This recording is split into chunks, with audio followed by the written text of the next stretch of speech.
Hello, good evening.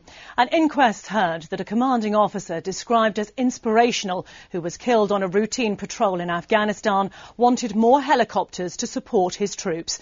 Lieutenant Colonel Rupert Thorneloe, CO of the Welsh Guards, the most senior British Army officer to be killed in action since the Falklands War, suffered fatal injuries when his Viking armoured vehicle drove over an IED. The coroner recorded a verdict of unlawful killing. Hugh Kirby was in court.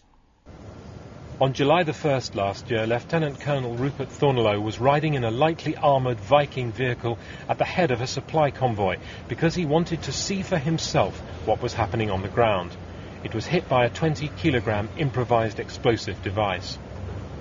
Corporal Kevin Williams from 2RTR, who was in command of the Viking, said, "I climbed out to check on the crew in the rear cabin. Colonel Thorneloe was conscious.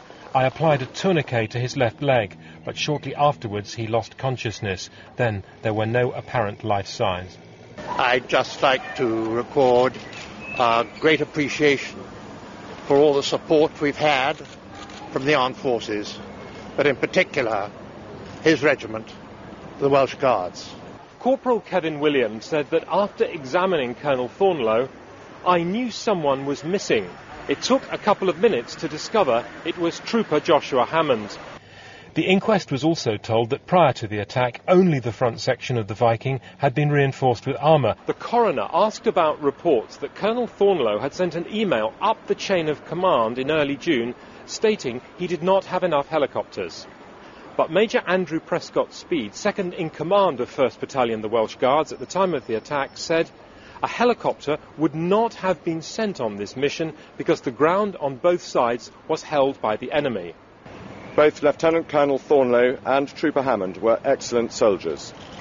We as a nation can be proud and grateful that they were prepared to do their duty.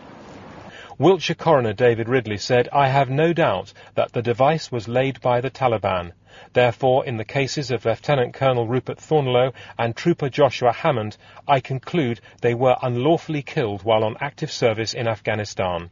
Hugh Kirby, Forces News, Trowbridge Coroner's Court.